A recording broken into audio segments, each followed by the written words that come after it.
Selamat datang di Ngolam. balik lagi bersama Gue Anit, gue Gats di Ngolam. ngobrol malam. Aduh, gimana Nit kehidupan lo? Kehidupan gue setelah COVID-19 gitu ya, new normal, ya nggak sih? Kehidupan gue ya gitu-gitu aja sebenarnya. Cuman, ya tidak untuk menjadi penghambat kreativitas. Betul. Produktivitas. Betul. Walaupun Pasti ya, banyak lah, pasti banyak hal-hal yang kita tunda. emang terhambat lah segala-galanya, bukan cuma gue gitu kan. Tapi orang tidak juga. menghentikan ya. Nah, tidak menghentikan apapun gitu loh. Kita balik di Ngolam di episode berapa sekarang? 2. Episode kedua nih. Kita balik di episode 2. Ngapain kita sekarang Nit? Sekarang kita ngapain ya? Kira-kira enaknya kita bahas apa nih? Kayaknya kita baiknya bahas kuliner. Gue mau bahas kuliner deh. Iya deh kayaknya ya. Kayaknya kuliner itu hal yang nggak pernah mati gitu. Iya benar banget, apalagi kuliner itu udah ya makanan tiap hari banget lah, nggak Itu mungkin basically kita. kayak lo pasti butuh, everybody needs eat and food ya. Terus gue punya kenalan, kayaknya harus kita undang ke sini nih. Ya, Dia itu sosok pengusaha muda yang kita bisa bilang sukses lah. Kayak semua orang Serang, Banten, Cilegon tuh tahu di dia. bentar. Siapa ya? Itu hal yang pasti orang tahu lah. Kita bisa makan kok. Kayaknya nggak mungkin nggak pernah makan itu. Kayaknya yang ada yang manis, ada yang asin gitu nggak sih? Cakep. Terus? Kayak yang enak-enak tuh makannya tuh pertengahan sore ke malam gitu ya kan sih? Iya. Bener nggak? Anak begadang. Nah ya, bener banget guys. Kayak kok gak sih siapa Sip. tamu spesial yang akan duduk di sini? Kursi merah kita.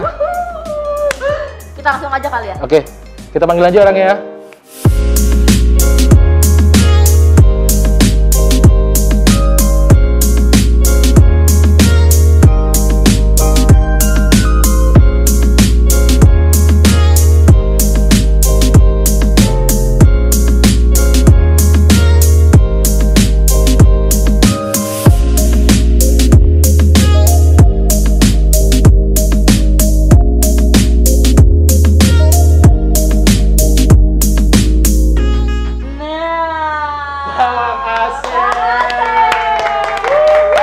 Selamat malam semua. Malam. Suatu kehormatan ya, Banget, Bang banget Asen buat tuh kita. bisa hadir di Ngolam episode kedua ini gitu loh. Banget buat kita. Makasih banyak Bang udah mau datang di Ngolam. Sama-sama, makasih udah diundang di acara Ngolam. Yes. Yang asik seru dengan anak muda ini semua. Gimana Bang? Covid? Ya, Covid sih pasti semua juga mengalami. Ya, yang bekerja, berusaha semua pasti mengalami. Ya, seperti dibilang tadi, entah hambatan, entah itu mungkin halangan untuk bekerja, untuk berusaha, omset menurun, pekerjaan dari rumah, entah apapun, anak sekolah semua terhambat. Cuma bagaimana kita menyikapi dan bertindak untuk apa ya, biar tetap survive di tengah pandemi ini. Itu aja sih ya. Asen yang punya impact gede. Iya, siapa sih gitu yang nggak suka sama makanannya yang satu ini? Aduh, itu udah ikonik banget makanannya Serang tuh. Bukan Kayak lagi. orang tahu Serang tuh Asen gitu ya. Asen. Hah? Mau martabak apa? Martabak Asen. Woi. Terus Om. Iya, ya, Kita gimana? Ngobrol aja Om biar. Ya, Kita sharing ya. Abang apa Siap. Om nih manggilnya? abang aja. Abang. Iya. Bang, kita ngobrol. Biar bisa ngikutin mudah-mudahan. Bang, Ya. ini Siap, sedikit gimana? sejarah dan ceritanya Bang. Gimana sih Asen tuh bisa berdiri? Asal muasal. Sejarah dari awal, Ya, dari boleh, nol boleh, sama boleh. sekali, Boleh Bang kita cerita. dari awal berdirinya. Ya, Oh iya, ceritanya panjang banget. mungkin. Cuma kita persingkat. Kalau sejarahnya sih, martabak itu ngewarisin ilmu dari orang tua. Oke. Saya sejarahnya pernah juga mengalami masa kuliah, pernah kerja di kantor, cuma nggak ada yang cocok. Nggak ada yang cocok karena mungkin dari kecil sudah diberikan jiwa usaha. Garis tangan untuk usaha. Iya. Nggak bisa untuk bekerja. Jadi lulus SMA kuliah sempat kerja di Jakarta sekitar kurang lebih 2 tahun. Itu sempat kuliah jurusan apa Bang? Saya nggak nyambung sama sekali. Apa jurusan? Jurusan manajemen transportasi udara di Trisakti. D3. Dari Iya. manajemen transportasi udara Iya. ke bisnis makanan itu luar biasa guys. Jauh banget gitu. Tapi makanannya udah mengudara. Iya. Oh, mantap. Sejarahnya panjang. Waktu lulus kuliah pun sempat bekerja di magang di Garuda pernah. Magang gitu ya bukan di maskapai penerbangan Garuda Indonesia. Iya. Terus di Bandara Polniam pernah di Medan. Terus pernah magang di Carrefour, di Dunkin. Cuma terakhir bekerja di Astra Group sebagai sales marketing kurang lebih setahun setengah. Leasing Hampir gitu 2 tahun. ya? Bukan. Tim sales pemasar untuk kendaraan niaga. Cuma ya nggak bertahan, nggak bisa. Karena mungkin kita bekerja selalu diperintah. Dan saya prinsipnya orang yang nggak bisa diperintah. Tidak bisa ditekan. Ya, saya itu prinsipnya lebih baik punya uang sedikit tapi bisa merintah daripada diberi uang banyak tapi kita diperintah. Iya, prinsip saya seperti itu. Ya, karena dari kecil saya orang tua usahanya jualan dan saya sebagai anak paling gede membantu all out dari semuanya. Jadi saya tahu. Jadi mungkin dari kecil udah terdidik jiwa usaha. Bekerja itu karena nuruti keinginan orang tua aja. Nah, dari tahun berapa sih Bang si martabak ini berdiri gitu? Kalau untuk martabak Asen sendiri saya merintis dari tahun 2000. Tepatnya di Oktober tahun 2000 persis. Buka cabang pertama di Jalan Diponegoro Serang. Depan BCA itu loh sekarang. 20 tahun. Kurang lebih sekarang 20 luar tahun. Biasa. Makanya Iya. sampai famous ini gitu loh, martabak Asen ada di mana-mana. 20 tahun berdiri. 20 Alhamdulillah. tahun, gitu kan. Alhamdulillah. Tapi ya bagi saya sih belum sangat besar lah. Tapi sangat mensyukuri apa yang ada. Ya, Masih masuk kelas UMKM lah, kelas usaha kecil menengah. Bisa aja ya. Memang gitu adanya, memang seperti itu adanya. Terus kayak kenapa sih Asen namanya? Asen itu panggilan kecil ya. Panggilan kecil saya itu Asen di Yang rumah. lebih akrab gitu. Asen, panggilan kecil oleh orang tua, oleh saudara Asen. Ciri khas orang Bangka, paling kecil Asen. Cuma S-nya satu, Asen itu kan. Asen biasa, orang-orang Bangka A-S-E-N. Nah, saya kebetulan penggemar MotoGP dan Sirkuit Asen. tahu kan di mana coba? Di mana? Di mana? Di mana sirkuit Asen? Di mana? Ada yang tahu? Di mana? Sirkuit Asen. Yang Rossi sering menang, sering juara di situ. Salah. Kalau bisa bonus martabak seloyang. Betul. Sirkuit Titi Asen Belanda. Kan saya fan beratnya Rossi. Oke, siap. Saya itu fans berat Rossi dan Rossi sering menang di situ, sering nonton. Kenapa saya begitu mau bikin usaha? Kayaknya kalau tambahin S1 lagi lebih keren sedikit, ya kan? Martabak Bangka spesial Asen.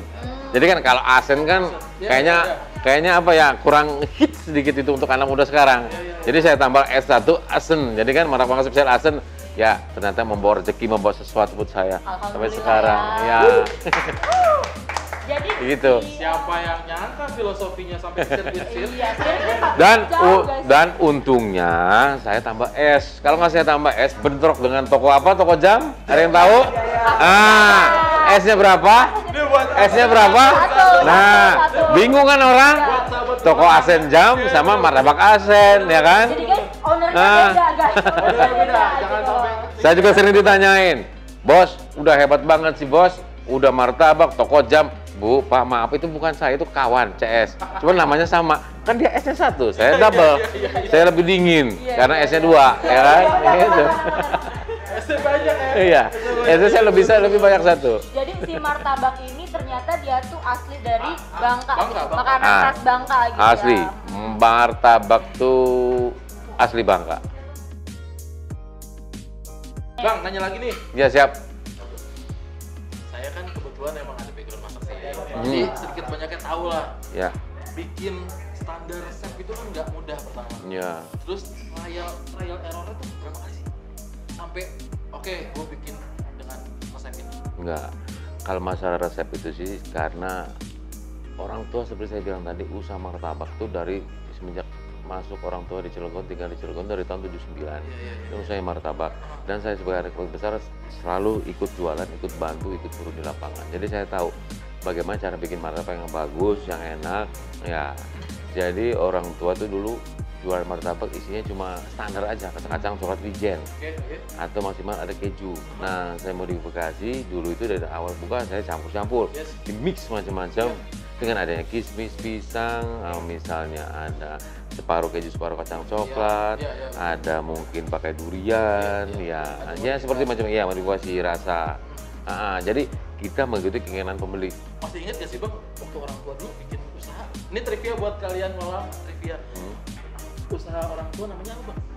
Martabak Ibu Nati namanya. Ibu Nati? Iya. Itu di daerah mana? Cilegon. Di Cilegon. Masih ada sampai sekarang? Masih ada, cuma ya antara masih jalan antara enggak, karena kurang berkembang. Karena faktor orang tua mungkin karena udah tua. Masih ada satu, masih ada. Cuma diserahin ke anak gua aja, masih ada. Cuma nggak fokus di martabak. Orang tua khususnya di kue-kue.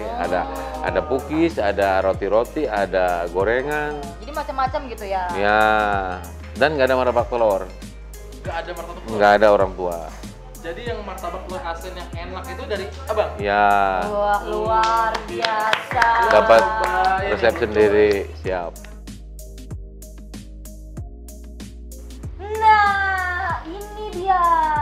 Nggak seru kan kalau kita nggak ngehadirin si martabak asen ini, bener nggak Bang? Ini kita mukbang aja nih. Mukbang deh ini kayaknya.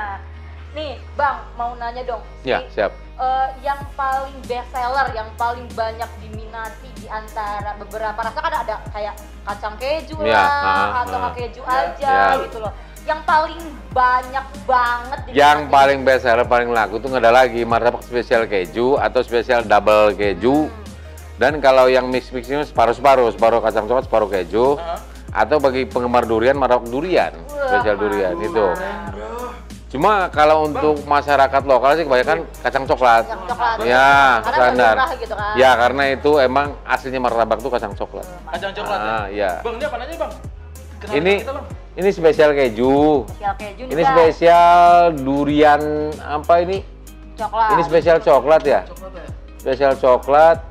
Ini pukis dan ini martabak telur. Cuma acar cukanya belum dikeluarin kayaknya nih. Ini beda yang lain-lain. Ya. Martabak telur? Ya, martabak telur. Tuh. Nih aku mau nanya dulu bentar nih. Aku mau nanya. Yang jual martabak kan banyak nih. Gimana sih gitu? Kita bagi sharing aja ya, bagi ilmu gitu. Gimana sih cara jualan atau marketingnya gitu? Secara banyak banget gitu dengan varian rasa yang lain kan kadang-kadang udah ada ya yang macem-macem. Tapi si martabak asen ini tuh konsisten banget gitu tuh. Kita lihat deh Bang. Waduh, kayaknya pilihannya asen aja deh. Asen aja deh gitu. Tetap harus ke asen deh kayaknya. Ya, martabak itu sebenarnya apa ya? Kalau dibilang itu makanan abadi. Dan rasa standar itu kacang coklat keju. Nah, ada rasa martabak baru yang bermunculan semacam apa martabak pizza yang red velvet, yang itu green tea apa. Itu untuk lebih kekinian dan untuk memenuhi selera mungkin anak-anak muda dan itu sesaat. Kayak untuk ada itu ya. Ya mohon maaf bukannya untuk mengecilkan pihak lain. Untuk misalnya martabak Bos, martabak siapa anaknya Jokowi namanya martabak apa? Yang lupa yo. Kaisang. Iya. Itulah pokoknya.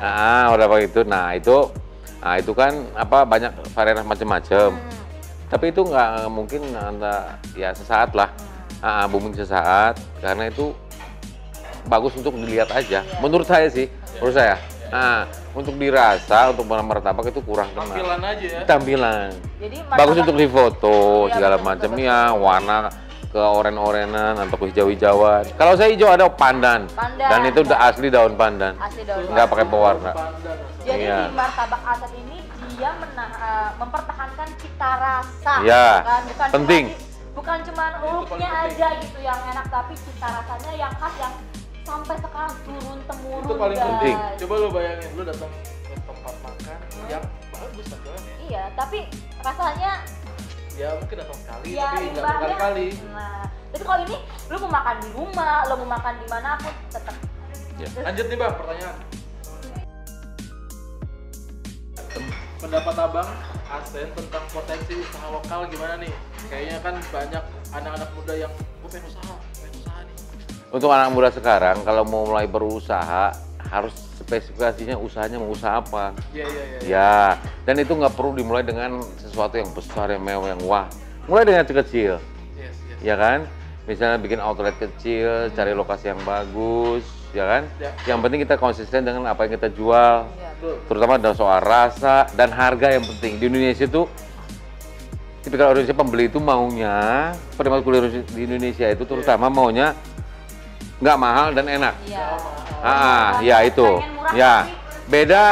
Ya, terus kita juga kalau kita usaha kecil usaha kuliner dengan dimulai dari kecil-kecilan, otomatis kan sasaran kita kan kelas menengah ke bawah. Betul. Anak-anak muda dan budget mereka kan ya bisa dibilang terbatas. Beda kita buka usaha di mall atau di hotel bintang 5 atau di mana, buka gerai yang besar, itu kan otomatis sasaran kita menengah atas dan nggak perlu dengan harga, yang penting kualitas oke. Nah, kalau kita masuk ke segmen masyarakat menengah bawah, anak muda, bagaimana caranya bikin enak, bagus dan nggak mahal itu. Ya, Bikin enak, bagus. Dan nggak mahal. ya, Buat anak muda. ya. Konsisten lo. Untuk di makanan misalnya enak, rasanya ngehits Yes. dan terjangkau kantong-kantong anak muda masyarakat menengah bawah. Karena kita sasarannya masyarakat menengah bawah. Betul. Karena kita bukan buka di daerah yang mewah, di mall atau di tempat yang bagus, nggak di gedung. Karena kita mulai dari kecil, dari emperan atau apa. Seperti saya mulai dari emperan pinggir jalan. Cuma konsisten dengan rasa, Konsisten dengan sama kualitas, rasa. ya. Nanti Ya. akan tidak bohongin hasil lah. Bang. Ya, Konsistensi lo. Bang, boleh nanya nggak untuk omset kira-kira berapa nih Bang? Sebentar. Gimana, Bang? Sebelum dijawab, nih buat kalian, jangan lupa apa Bang Gat? Follow and subscribe Instagram dan YouTube-nya Mahakarya. Like. Jangan lupa, pokoknya kalian harus follow dan subscribe @mahakarya.live. Subscribe, komen, dan like. Bakal ada banyak apa Bang Gat? Kita ada giveaway. Giveaway.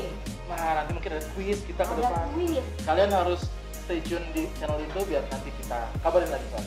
Jangan lupa, akan ada banyak promo menarik buat kalian. mantap Mahakarya. Wah. Oke, lanjut Bang Gat. Gimana Bang? Boleh dah share-share nih biar memotivasi. Apa tuh? Apa lagi? Apa tadi? Omset. Kalau omset sih ya, iyalah. Diperkirakan lah. Diperkirakan lah.